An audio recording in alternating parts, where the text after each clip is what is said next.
Yo, what's happening, Raider Nation? It's your boy Soto here. You know what it is. Raiders versus the world. Talk about the team that the world loves to hate, your Las Vegas Raiders.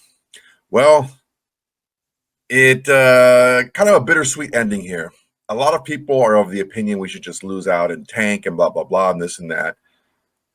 There's no way to really tank in the NFL unless you just trade away everybody and throw a bunch of guys that are backups or special teamers out in the field. If you have starting caliber players on the field, you're not trying to tank. You're trying to win games. And we tried to win this game. Unfortunately, it didn't work out for us. The bad guys lose 30-29 to the Jacksonville Jaguars. We had a lot of chances to put up points, and there was some coaching issues. There was some execution issues. Easy for me to say.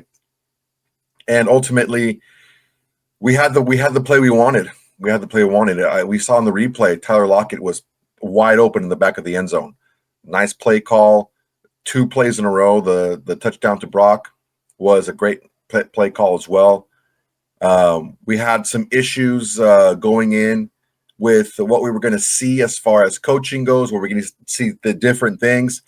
Offensively was a lot of the same with some wrinkles.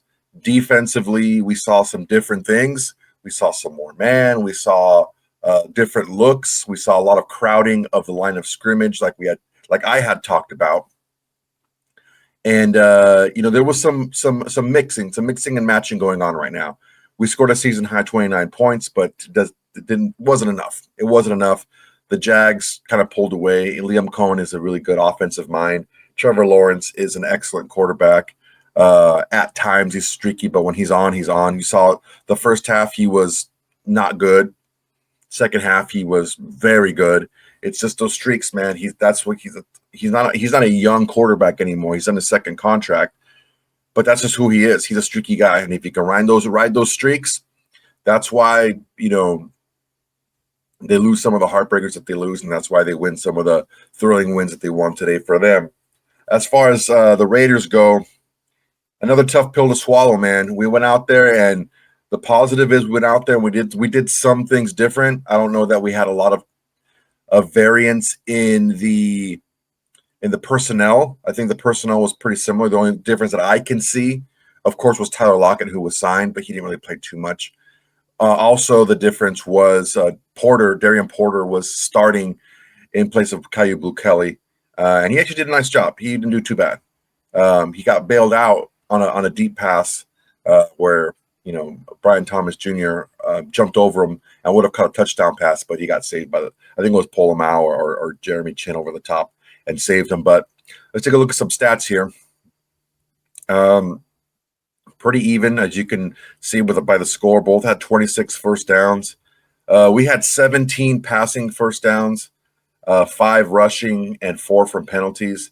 They had 9 passing, 15 rushing, and 2 from penalties.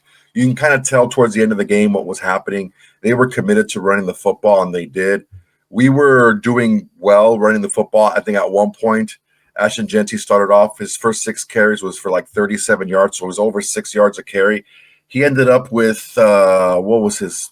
We'll get to that more in depth in a second, but he ended up with 13 carries for 42 yards. So he started off 6 for 37.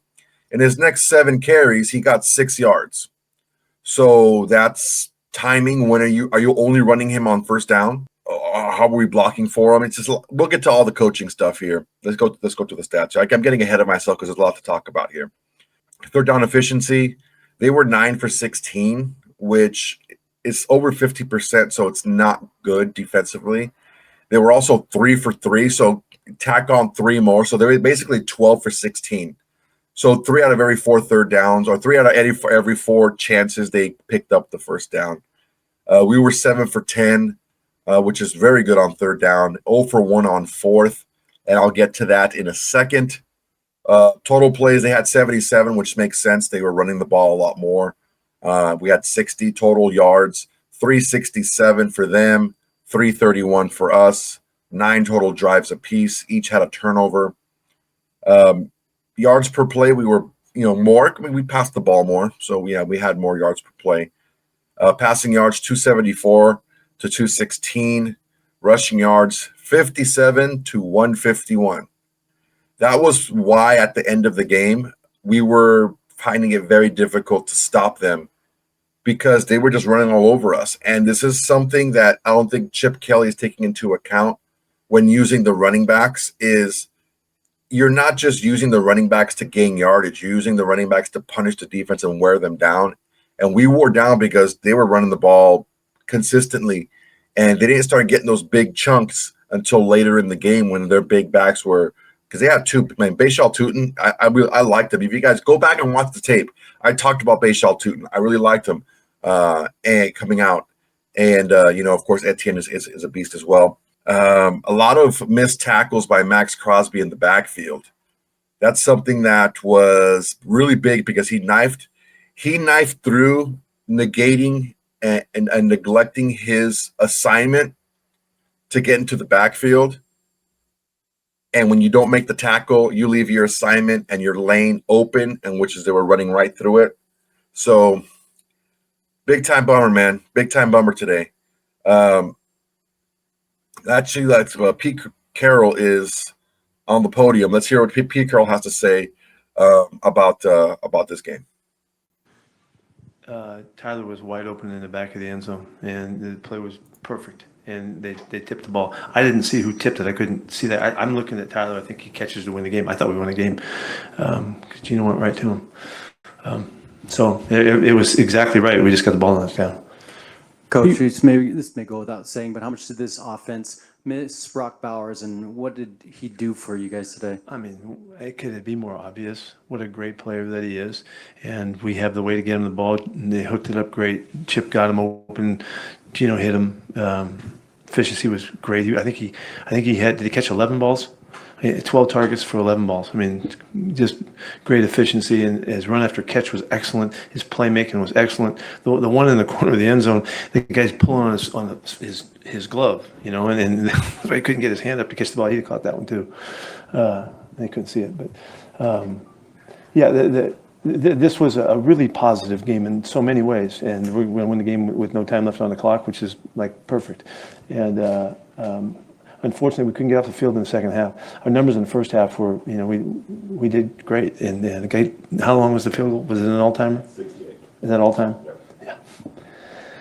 For these guys in the freaking locker room, man, it just pisses me off that they have to, that's how it is. The all-time longest field goal in the history of the game, and a missed extra point, So there's a lot of positives. We played well. We did a lot of good things today. Our resolve about hanging tough and keep coming back and keep working to finish. The key drives, 3-4 times the special teams returns. Raheem's returns were excellent and put us in field position where we could score from there. I think our tackling was really off. We tackled poorly for the day. I don't know we'll see the numbers and all that, but I think that was a difference for us on the defensive side. They didn't run the ball at all in the first half, and then they rushed for over 100 in the second half. That's so rare that happens, and I got to see the film and all that. But it wasn't a complex game. It was a very simple game in a lot of ways. And at the end of it, they did a nice job, and we did a nice job, and they wound up winning by a point. That's it. And so we got to get cranking. We got a game coming up Thursday night. It's how quick can we get turned around and get going? And so there's the guys, and Max said it after the game. We know we're getting better. We know we have it in us, and so we just got to keep hanging until we get it done. Pete, right here in front, Ashton continues to just grow. Would you talk about his maturation, please? Yeah, he's doing great. I just wish we would got the ball to him on the perimeter a couple more times because it's about 20% of the time you're going to get him down. I mean, he's just so good out there. Just got to get it done more because it's so obvious. He's a fantastic football player. He really is, and he passed pro'd well. He did a lot of really good things besides just the big touchdown play that he had, but. He's doing great. Pete, Geno Smith was 9-9 in the fourth quarter, 2 touchdown throws, played well in overtime as well. Can you talk about just him kind of coming to life with Brock Bowers and Ashton Genty and kind of doing what he's... This is what we've been missing, okay? I mean, it can't be any more obvious. I mean, you can see Brock is such a good football player. This is what we watched all summer long and off-season, those guys hooking up, and it just makes everything better. You have a go-to guy. And I thought Geno played a great football game today. He played excellent, and under the pressure of it and trying to finish it, like you said, 9 for 9 in the OT, or was it, or in the fourth quarter? Yeah. That's what we know. And there's the things that we saw earlier in the year when we were trying to patch together. It just didn't seem like that was the character of team that we would be. And so I think this is the glimpse of what our future is about. So let's see if we can't get this thing rolling. Pete, I don't know if it's too soon to think big picture after a game like this, but the trade deadline is on Tuesday. I was wondering just what are your overall thoughts of what this roster looks like today and how much changes you're expecting moving forward? I mean, the answer is we always compete. We're competing at every turn, and there's a chance coming up here with the deadline hitting that maybe there's something there. Doesn't seem like a lot going right now, but we're listening. Johnny's competing like crazy with his guys to find out any opportunity that's there, and so we if you either compete or you're not. So it's simple as that. Just a follow-up. Just what do you think is kind of like led to some of the struggles defensively? What do you think led to some of the struggles on third down? Well, count up how many 3rd and 1s they had. I don't know. There was 4 of them. And it just like blankets don't fit. It's they had I don't know. I think 3 sneaks or something like that. And they had a couple 4th down sneaks as well. So they did a really good job there. But the point is getting out of those short yard situations. That happened again to us, and I think we talked about that last time out. That you got to stay out of those situations, and that we have to be better on 2nd down so that doesn't happen. And we went into this with that thought, and we didn't get that accomplished. It was directly addressed. We went after it, and we weren't able to make it happen. And so that's a whole lot different than 3rd and 6s and 7s and 8s and all that kind of stuff. So the numbers can kind of mislead you a little bit. Pete, in overtime, your kickoff gets returned as well for over 50 yards. Are people still kind of figuring out and feeling out this return game with the new rules? It just seems kind of hit and miss sometimes. Yeah, I don't know that they're figuring it out any differently. It's just they're just kind of taking advantage of what the format is. You get the guy in the 26-yard line, everybody's high-fiving and jumping up and down. We're going crazy. So it's different. It's a different part of the game, and. So, giving them the ball to start on the 40-yard line, that's particularly with a kicker like this. Geez, it doesn't take much. Defense got off the field in that instance, but it is different in the game. It really does feel different, and it's a different opportunity. I don't think it's bad. I just think it's different, and I would always go back to the old way. I liked it. I liked the guys racing downfield for 60 yards, and all that. But this is a different format. Secondly, Dante Thornton was inactive. Is that kind of more not a special teams, at this point in his career? Is that kind of the numbers game and how that played out? Yeah, and I want to see what Tyler would do. I want to get him on the field, see what would happen. And it's his spot. So because of special teams, or not enough contribution, he had to go down on this one. That's just 1 week. We'll see what happens next week. Well, piggybacking on that, it's a pretty quick turnaround for Tyler Lockett. I mean, do you think in this few days he showed you enough that he was ready to be out there? Yeah, we were ready to go. We wouldn't have put him out there if he wasn't. Yeah. Guys all set? Thanks.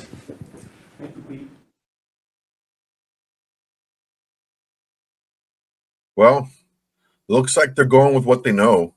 That was curious to me as well. I mean, I'm not that curious. Dante Thornton does seem to need a little bit more seasoning in order to be a more effective contributor. I think Jack Besh is much further along in his development. And wanting to see what Tyler Lockett has. I mean, yeah, I understand it. I get it. You have Brock Bowers back. That's even less of an opportunity for targets for Dante Thornton. And I mean, I don't have a problem with it. I don't have a problem with it. He wasn't really targeted and making much of a contribution offensively was Dante Thornton Jr. But getting him some game experience, throwing him out there and not throwing him the ball isn't really doing much for the guy. He's going to get just as much experience, just as much seasoning and development in practice. So I think that's fine as that goes. But a couple of things that Pete said are true, man. The kicking game really let us down today. The kicking game, the opening kickoff landing at like the 22-yard line and bouncing out. It's like, yeah, now you get on the ball at the 40-yard line. Fortunately, our defense was able to stop them. But, later on, a couple of curious calls, take a look at this here. We're driving down, and this is the first drive that we had in the second quarter. We're driving down there, and, it's a 10-play drive, and we're looking pretty good. And we get stuffed on 3rd and 1, and we're at the 37-yard line. That's a 54-yard field goal, right? You add 7 for the snap, and then you got 10 in the end zone. It's 54-yard field goal. That's right in line with Daniel Carlson. It's 0-0. It's the second quarter already with no score, and you throw the ball. And, I was curious to see the thought about that. You're in field goal range. You have an excellent kicker that you're paying a lot of money to, was kicked very well in that building. And yeah, man, I just thought that was a really rough play. Then the play that you call Brock Bowers to run behind the play, the formation to block, and you get Michael Mayer out deep. That didn't seem like it should have been reversed. If don't you think you should have Michael Mayer to work across the formation to block the unblocked outside rusher and have Brock Bowers go deep? And if you have Brock Bowers go deep, it does two things. You have a better target going deep.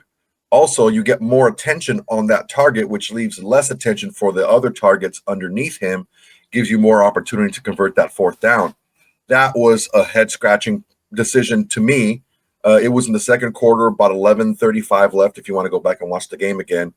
We're driving down the field. We're on the 37-yard line of Jacksonville. And instead of kicking the field goal on 4th down, we go for it. The play calls for Brock Bowers to be a blocker and for Michael Mayer to go out deep. And it was incomplete in the end zone. That was a rough call. Bad execution. Brock Bowers couldn't get over in time. The pass was too long for Michael Mayer, who was, by all accounts in the NFL open. The receiver or the defender, was behind him, and he had a chance to catch the ball had it been thrown properly. So that was a head-scratching decision for me by Pete Carroll to go for it instead of kicking the field goal with no score in the second. It's not like it's your first drive of the game. It's like it's the second quarter already and nobody scored, and you don't even give yourself a chance to score. And I'm not putting Daniel Carlson, taking him off the hook, because missing an extra point is that cost us the game.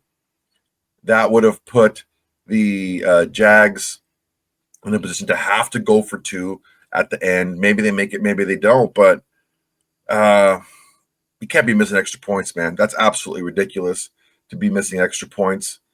And just a sloppy play. We played better, but ultimately we need to be tighter. We need to have a tightened up game. This game wasn't tight. You had issues with the kickoff, issues covering kicks. You have issues with game management and play calling. And that was early in the game, but these things these missed field goals and all this stuff and these long returns and this stuff, it comes back to bite you. It comes back to bite you later in games, and it came back to bite us late in this game as well. We were talking about having more balance and stuff like that. And, you're looking at, it was in overtime. Let me see how many throws Geno had in overtime. 8. There were 8 throws in overtime. Let's see. I think there was 1 run in there. No, 2 runs. So he had 6 throws in overtime. Six throws in overtime. So that's 33 throws in regulation, which is about right. The issue that we run into is Ashton Genty only got 13 carries.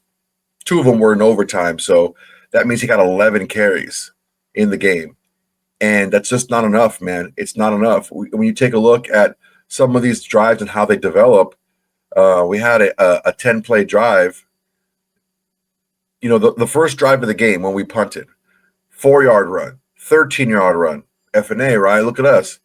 5-yard pass, incompletion. Like, okay, there's an instance where we passed the ball 3 times in a row, once on 2nd and 5 and once on 3rd and 5. And I mean, I don't think we've ever ran the ball 3 times in a row.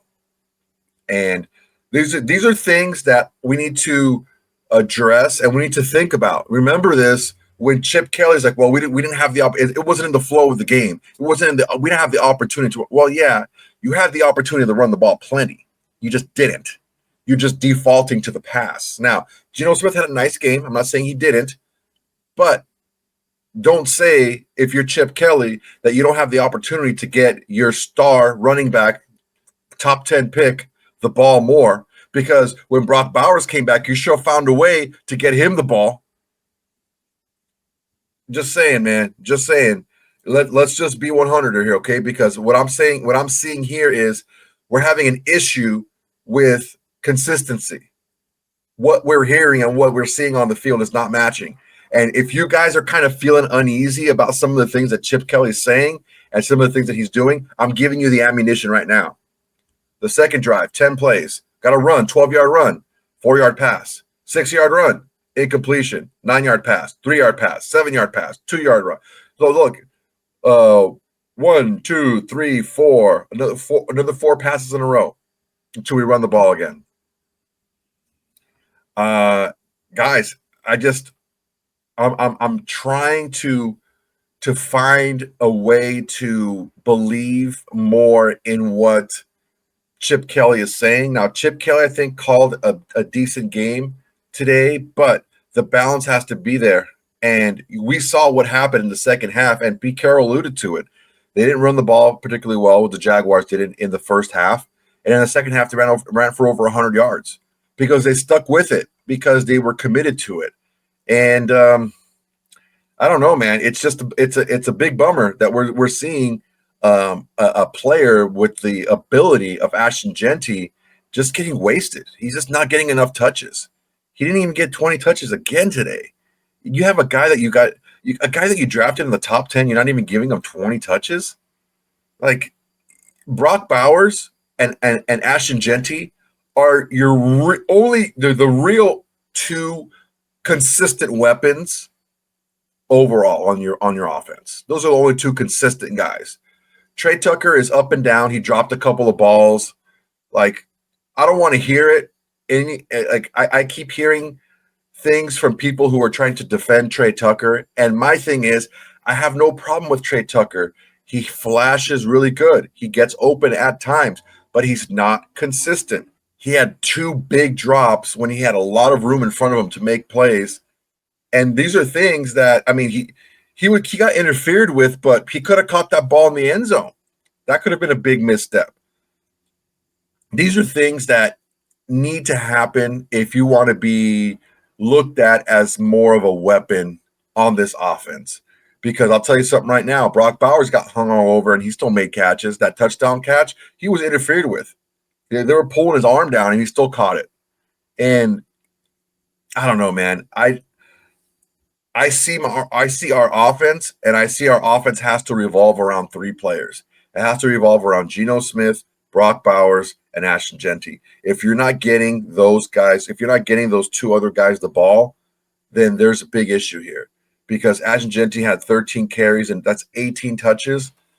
That's not enough, man. That's not enough for a guy that can carry the ball too. It just simply isn't enough. Brock Bowers getting 13 targets and 12 receptions. That's about right. That's what we thought. 13, 15 targets a game because there's nobody else. Who else would you throw the ball to? Like, I think I counted 2 tackles by Jacoby Myers because he was like kind of standing around and Ashton Genty ran into him. And that's how he was loafing it, dude. Jacoby Myers is loafing it. I hope we trade him. I hope we trade him for his sake so he has some peace of mind. He can go somewhere else because he's really not giving us what we need out of our number 1 wide receiver. Killing me over here. 4 catches for 23 yards. All right, let's hear what Geno Smith had to say in his press conference. He's up on the podium right now. Let's see what he had to say. Good evening. Geno, you go 9 for 9 in the fourth quarter. And just how big of a security blanket is it to get Brock Bowers back? Yeah, having Brock out there is obviously he's one of the best players on our team, one of the best players in the NFL, and he just makes my job so easy. He does everything so well. I mean, he made some phenomenal catches today. A lot of those catches, a lot of guys don't make, and you can just see his impact on the game when he's out there. He's such a dynamic player. At one point, they were double teaming him, triple teaming him, trying to stop him, and that just opens up the field for the rest of the guys. Other guys get one-on-ones, and you can just see when you got that big chess piece how coordinators got to call games, and how we can call games as well. Geno, I know this is a bottom line business, so never losing sight of the fact that you want to win the game. But do you feel like this offense took a step in the right direction today? Today, I feel like we played a decent game. I thought we gave ourselves a shot to win the game, as you can see. And I think just, if we make one or two plays here and there, I think the game is, different. And we may not even go to overtime. But, it's a step up from obviously what we did in the past week. But, still not enough, not close to enough. Can you walk us through the 2-point conversion? Yeah, they were in a three week. I mean, we knew they were being 3 week. That's their call down there. Sorry. We had the alert that we wanted, had the play. Chip called a great play. Got the alert we wanted. They reacted how we wanted. Tyler Lockett is open in the back of the end zone. We win the game if the guy didn't jump up and tip the ball. Hats off to him. He made the play. It looked like you double clutch for a second there. Did you think the defender was going to carry back over to him, or what was the reason on the double clutch there on that 2-point conversion? That's football, brother. Quick turnaround to Denver. What kind of experience do you have, immediately getting ready for another game in just a few days? Yeah, I've already been watching Denver, just preparing my mind for it. Played them last year, week 1. So got some familiarity there. Know some of their players as well. So, again, every game is going to be different. And we got a quick turnaround here. We got to prepare ourselves, prepare our minds, our bodies to go on a Thursday night on the road and get it done. Were you advocating to go for 2 right there and get that win? Oh, yeah, of course. I'm always going to aim to go for the win. But, Coach made the call. We were all on the same page. Again, we had the call we wanted, had the coverage we wanted. Everything was set up perfectly. And, the guy went, jumped and tipped the ball, made a play. All set? Thank you, guys. Thank you, Geno. Yeah, it's a bummer, man. This is one of the things that really kind of hits home when you're kind of, I wouldn't say we're in limbo anymore. I think being 3-5 is a stark contrast to being 2-6. You start off 1-3 at home, and it's a bummer. We could have, shoulda. I know I shouldn't talk like that, but it comes down to execution, and you can talk about the coaches, and you could talk about schemes, and we should have drafted this guy or that guy. But ultimately, you take a look at 2 plays that block a field goal against the Bears. It's execution, poor execution. Should have been a field goal, should have been a win. This game should have been a win. 4-4 looks a whole lot different than 2-6, and this is how close these games are in the NFL, man. You can't give an inch at any play, and that's why when I see players like Jacoby Myers standing around and when they should be blocking, Trey Tucker was blocking. Trey Tucker is a G. Tyler Lockett on that touchdown pass to Ashton Genty, blocking. Jacoby Myers, I hope you guys saw it, gave up on his blocks rather quickly. I think it's time for us to move on from Jacoby Myers. I think that we showed that with Brock Bowers back, he's not an integral part to this offense. Thank you very much for your time. Thank you very much for your service. Once you retire, I'll welcome you back in Raider Nation with open arms. But as of right now, I am not very happy with you or your performance or your effort in this game. As far as defense goes, great game by Devin White, man. He was all over the place. 16 tackles, 8 solo. Darian Porter got into the game, and they were picking on him. And he made 10 tackles, 8 solo. Isaiah Polamalu was at the line of scrimmage a lot. 9 tackles, 7 solo. Jeremy Chin, 7 tackles. Landon Roberts, 6. Adam Butler had a nice game. He had 5 tackles. He should have wrapped up on that long run to Etienne, but whatever. He had 5 tackles, 4 of them solo. Also 2 tackles for loss. Eric Stokes had a tackle for loss, which is nice for him on 5 tackles. Maxx had a sack, 4 tackles, 3 of them for loss, which is just industry standard. Look, guys, a tackle for loss is just as good as a sack. It's a play that ends up in a negative play, and it's definitely something that I think should be. I think it's starting to get its rightful due, a tackle for loss, especially from the defensive line guys. I'm bummed, man. I'm bummed. I'm a little bummed also about Malcolm Kuntz. Isn't really giving us on the other side much. Um, I had high hopes for him. Hopefully, it's just that he's coming back from injury and he doesn't really have his explosiveness yet. Hopefully, another year back, he'll get that extra twitch in his step. But we need someone else on this defensive line. It's Maxx Crosby on the outside, and that's it. There's no one else really putting pressure on the quarterback. Yeah, a total bummer, man. Ultimately, at the end of the day, the play that was called up for the 2-point conversion was a good one by Chip Kelly. There was two guys open. Jakobi Meyers was open on the skinny post, and you had Tyler Lockett open in the end zone. Here's a snapshot of the last play that got tipped. You can see in the middle, the skinny post, that's Jakobi Meyers. He's wide open. And also in the back corner above the A in Raiders, that's Tyler Lockett, also wide open. So I can't fault Chip Kelly for the call. The call was really good. It got two guys wide open. It's just the execution by Geno Smith at the end. That's a big time bummer, man. We could have won this game easily on this play here. The route concept and Brock Bowers, the attention paid to Brock Bowers really pulled a lot of people to him. In the end zone, Brock Bowers is such a weapon because he draws such attention.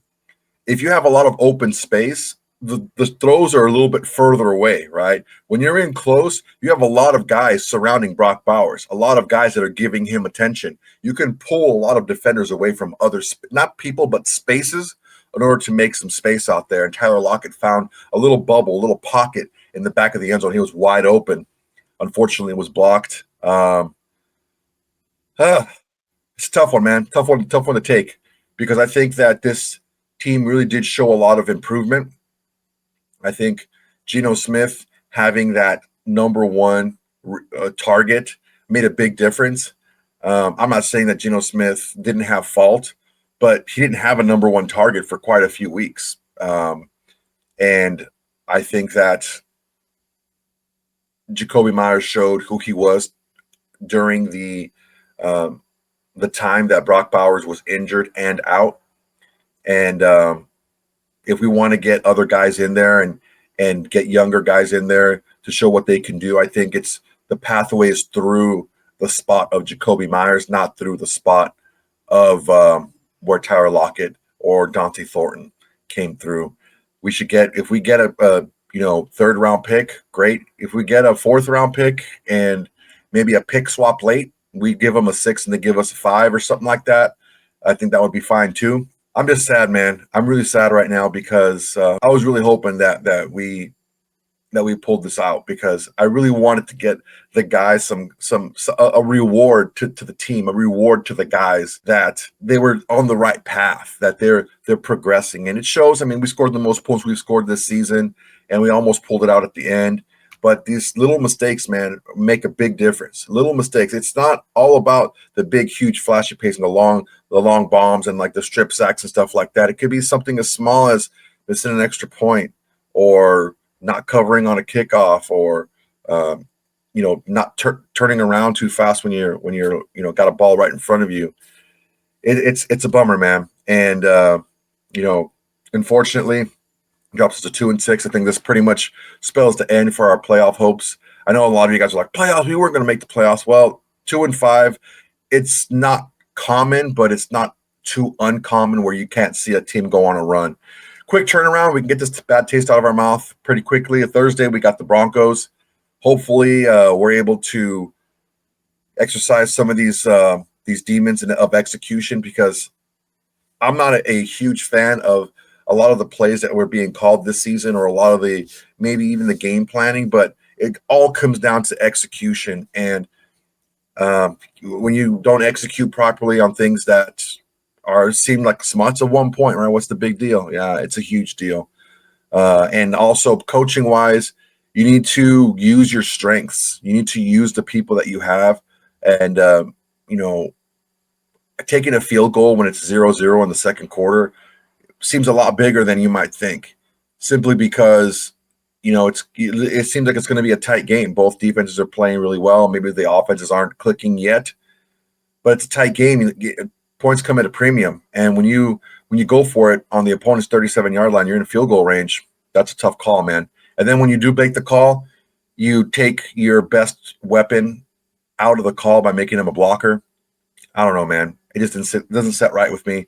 Let me know what you guys think in the comments below. All right, if you guys took my advice and you took the Raiders and the over, you guys would have won some money. I use my bookie. My bookie's great, man. They're the only place that I use when I want to get some action. If you want to check it out, all my sponsors, all of my socials are in the link tree, the link in the description of this video. Go check them out. If you want to sign up for any one of my sponsors, make sure to use the promo code SOTO. That's SOTO. And you get all the goodies and all some freebies that are afforded to you for using that promo code. I won big today, even though the team lost. I also won big yesterday on my Dodgers winning the World Series. Thank you very much. Good job, Dodgers, back to back. Also, USC won, came back in the fourth quarter. So I was my money's through the roof right now. I'm doing good. It's a small consolation. I really would have liked USC, the Dodgers, and the Raiders to have won this weekend, but ultimately, I'm going to end up being just a winner in money only. And my Raider Nation heart is saddened a little bit more. I am encouraged by the fact that the team looked better. The offense looked a little bit more explosive. I didn't like all of the coaching calls, like the ones that I outlined. And some of the play calls were a little bit iffy. Execution was a little bit spotty, especially on special teams. But I'm more concerned now with improvement than wins and losses, because wins and losses aren't going to do anything for us. We're not going to the playoffs unless we run the table, which is, we end up 11-6. That's not going to. We're not going to win 9 in a row. It's just not going to happen. But I like the improvement that we're showing. Keep on moving forward with the improvement. Let's see some of these maybe one-year players and young players that we can move forward with and push forward with, and hopefully we do some improving in the draft and in free agency at the end of the season. I hate to talk like this. We're only halfway through the year, but ultimately when you fall to 2-6, there's not much to say after that. All right, guys, that's my time for today. Really appreciate you guys watching. Go ahead and like, comment, and subscribe to this video. So that's the way to support the channel, and it's absolutely free. On top of that, we have the Shield Society. Shield Society members, hope you got the freebies that I sent you. I sent you a little gift, a little one, nothing crazy. I know some of you and some of your wives may not have liked it, but whatever. It's something that I wanted to send to you. I thought it was kind of cool. But yeah, it's $5 a month, and it gives you a lot of things. You get priority for comments. When I go live, you guys get priority over anybody else. Also, you get the live watch parties. The live watch parties may be iffy. I have some health issues in my family that I have to take care of, and I may not always be available to do live watch parties. I'm going to let you guys know that right now. But when I am doing watch parties, I'm going to give you guys the opportunity to be on the video yourself, give your takes, and let me know what you guys think about the games going on right now. I may just open that up for everybody. Who knows? We'll see next time if I'm able to do it. All right, guys. All this is just for you. All right. And if you can do it, great. I would love to have you. If not, that's fine too. I'm still going to give you a video every single day. But I need you guys to do one thing for me in return. Tell your friends, tell your haters, tell your mamas, tell everybody. Raiders versus the world is the greatest thing going to Raider Nation today. All right, guys, that's my time. Till next time, everybody. Peace. Hey, Raider Nation. Thanks for watching. There's plenty more where that came from. Go ahead and smash that like button. Drop a comment. Make sure to subscribe and share to all your socials. It's the bare minimum you can do without doing absolutely nothing.